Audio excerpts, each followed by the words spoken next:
people can come to. Now, we're not trying to replace the editor because the editor is very important. The editor will go in and look at the copy and the formatting and all that stuff that goes along. There's a lot that goes along with publishing a book. Sure, Isn't it? it is. It's not an easy job. You just have to take your time and stick with it. But it's worth it. It is worth it. So how many books have you sold? Well, the thing about it, I can't quite get the number for you because with the World Wide Web and all these places that sells books, there's no way you can go ahead and count it because you have your publisher, then you have the Barnes and Nobles have their website, then you have Amazon have their website, then you have a slew of websites to get the information from other websites, and they also sells your books. So you won't. It's no way you're gonna know. You will be getting paid. An idea how many? I can't give you numbers. I mean, I can't get numbers out. I don't know exactly. I know I have maybe 100 of them, but if it's more, I couldn't tell you. Okay. You have 100 of each book, or well, no, it varies because each one is like you can get at the end of the year. You're like you get royalty checks. You know, your royalty checks comes like every 6 months. That's why you can't leave your job because you don't want to leave your job to get a check every 6 months. But the publisher collects all the money from the people that buys the books from the publisher, and then they had to wait for these people to go ahead and get the money sent to them. So they had to go through a lot of things before you can go ahead and get yours. So it's still going on and on and on. It's like a pyramid effect. Okay. So what do you do to promote your book, market your book? Well, what I do, I go, like, say, you have Facebook, you have Twitter, and a slew of other websites that's out there. You could just go online and just let them know that you do exist and send them samples, or if they ask for a copy, you could send them a copy. Send some to the magazines or newspapers. You could just get press releases and send them out. So you have a big following on Facebook, or what? I have a following. Not a tremendous following like movie stars or anything. I do have a nice amount of followers on Facebook and Twitter. Okay. I would like more and more and more, but you are moving off of the screen. Half of your body is on the screen. Okay. I get excited when I'm next to you. You got to kind of sit still and stay in the vision. Okay. Okay.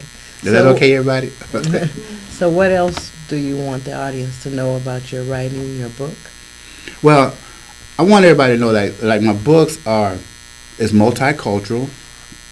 I don't want you to look at it that you see the back of the book, you see my picture on it, and you'll say, oh, this is going to be another black book, where it's going to be all about incidences going on in a black neighborhood. It's not like that.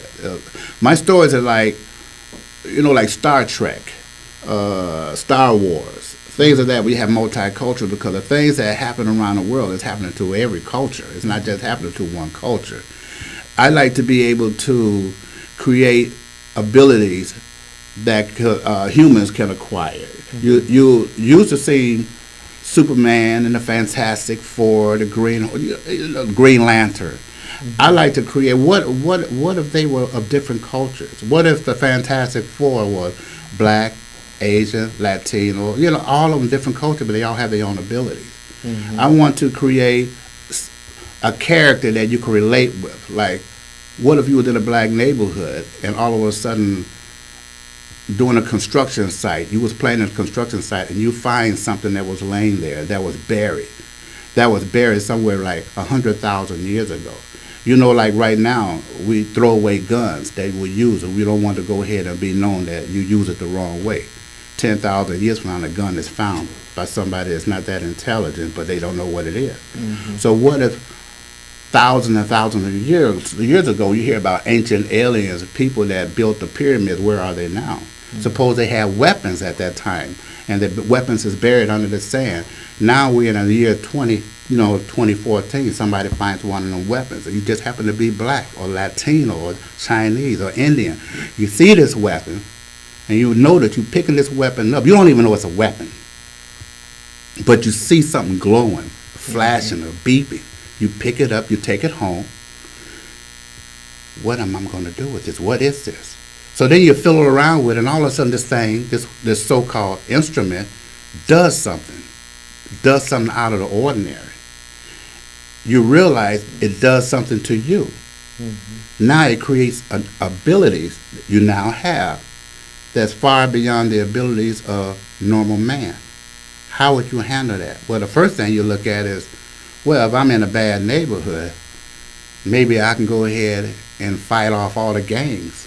Maybe I want to create a better neighborhood. You want to do that before you expand outward and try to save the world. Let's take care of home first. So you have all these thoughts in my mind. At least I have these thoughts in my mind. That's where the question, what if? And I'm always asking myself, what if a black person found this particular weapon and it changed them? How would a black person handle a situation like that? Mm-hmm. You're not going to go off like Superman and go all around the world trying to save the world, because your mind is not thinking like that. You want to think about what's going on in my neighborhood. How can I deal with this situation to save my neighborhood with all the problems that I have? So I ask myself, what if again? And I create that story. So all my characters are based on, some of them have strange abilities, some of them undergo strange events. Strange phenomena occurred that changed some of the characters, that made them better characters, that made them super characters, that it does something mentally or physically. Mm-hmm. So I want you to believe that this could happen to me. What if this happened to me? And all my books is like that. Mm-hmm. So, and it's all, like I say, it's all multicultural, because you can open up a book and you cannot say this is Caucasian and this is African American or this is Chinese, because you're not going to see it. You might not even see it till maybe later on in a book. Mm-hmm. So that's what I want to present to you. Now, you mentioned some other writers, authors that you admire. What are some of the attributes that you, or writing styles that you admire about their writing? Well, I try not to focus too much on their writing style, because I want to have my writing affect me emotionally. From every sentence, I want that one sentence to affect me. I want to feel the characters. I want to feel the events that's coming to take form. I want to feel that I can go ahead and wake up in the morning and hurry up and get to this, because this is what I want. I'm writing to, so you have to understand, I'm writing to myself. Mm-hmm. I'm not writing to be somewhat similar to Stephen King or Dean Koontz. I'm trying to write like them. I'm trying to write it the way I want to read a book. If I went out there and bought a book, how would I want that book to be for me? So you have your own writing style. It's my own writing style. I don't want to focus on other people. I want to be individual. So it's got to affect me. Mm-hmm. If it affect me and it's get out on the market and you like it, then I'm happy. So be it. I'm glad you like it.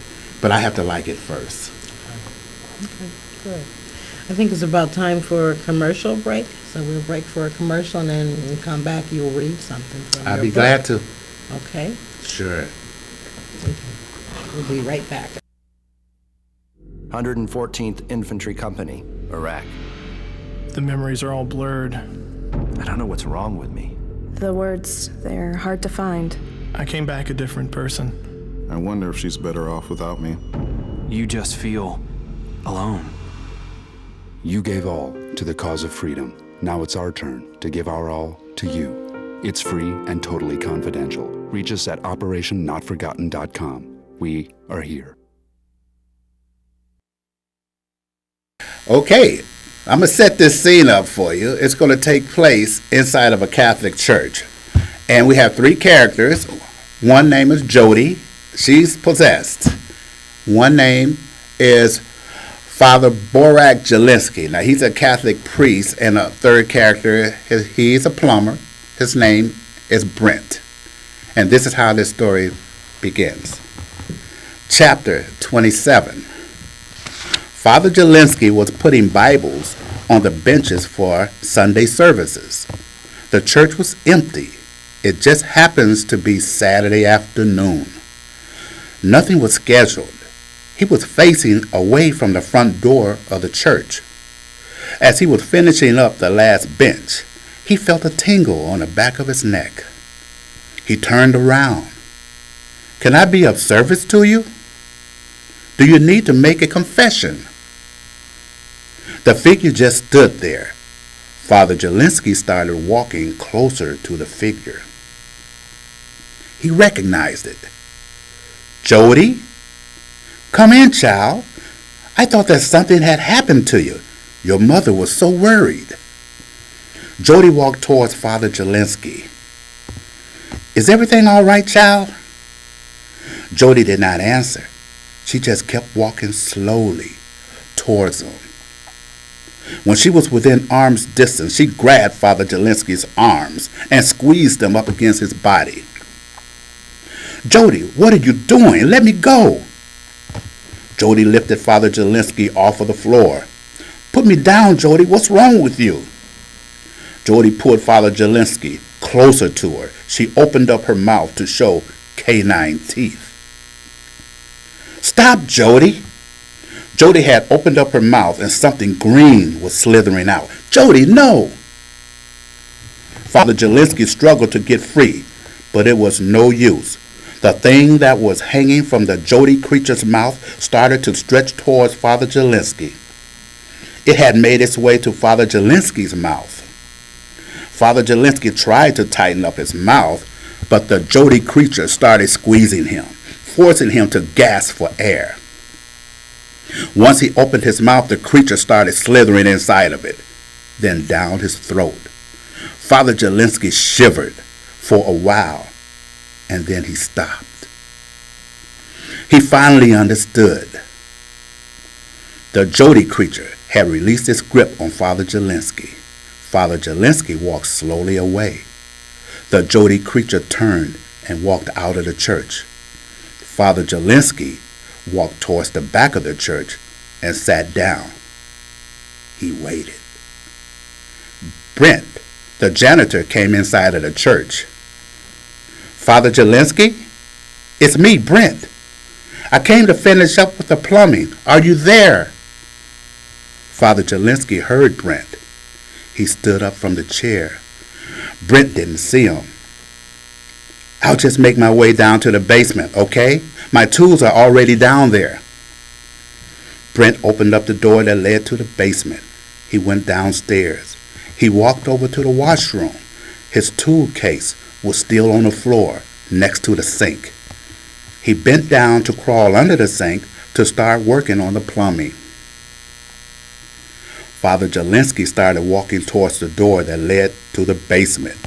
He opened it and started walking slowly downstairs.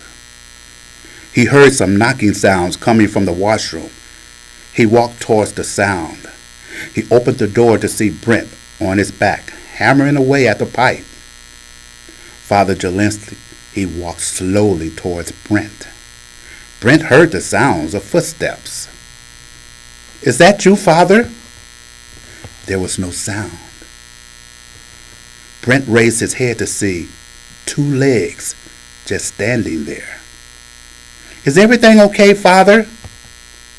Suddenly, Brent was pulled from the bottom of the sink. He tried to raise his hand. He hit his head on the sink as he was being pulled out from under it. He was dazed, but he was able to look up. When he was able to focus more clearly, he saw Father Jelinski's face. It was horrible. Father Jelinski's face was hanging from the back of a creature that was horrible. The creature was wearing Father Jelinski's face as a hood on its back. Its hands were coming through the skin of Father Jelinski's hands. Instead of hands, they were claws.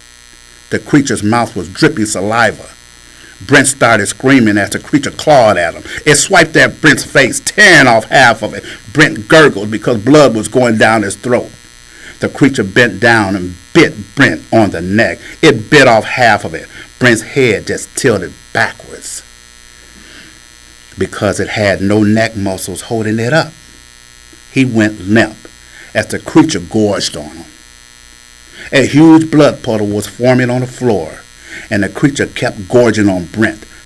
The creature turned around when it heard a door close. It wanted to see who or what was there. There was no one else around. It went back to its feeding.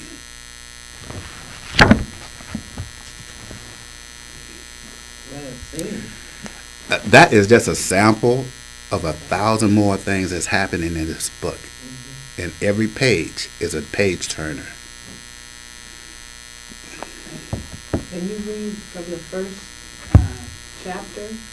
If you want me to, I Sets can. up the whole story, right? Sure, I can read that for you.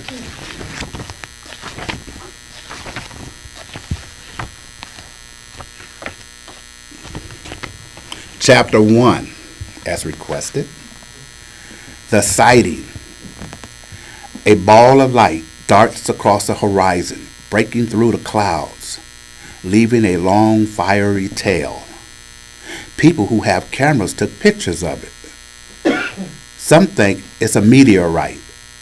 Others think it's a missile. One might even think that it could be one of our rockets. The truth is no one knows. It soars through the skies. Mountains were in front of it. It slows and descends behind the first set of mountains. It disappears behind the second set. On YouTube, pictures of it was posted, but it was thought of as pure entertainment. It was talked about on Facebook, but no one took it seriously. The government didn't acknowledge its existence. It was ignored. That was a meteor, said Tony, who was with his wife. Are you sure? Asked Tony's wife, whose name is Karen.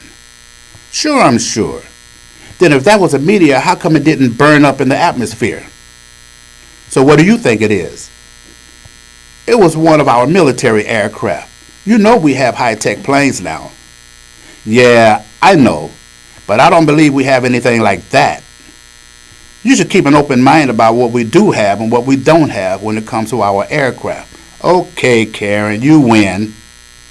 It was a military aircraft of some sort. Anyway, I got a picture of it. Captain Travis Descartes was taking a military leave. He decided to go rock climbing alone, surrounded by mountains. He likes the solitude of it all. It takes his mind off of NASA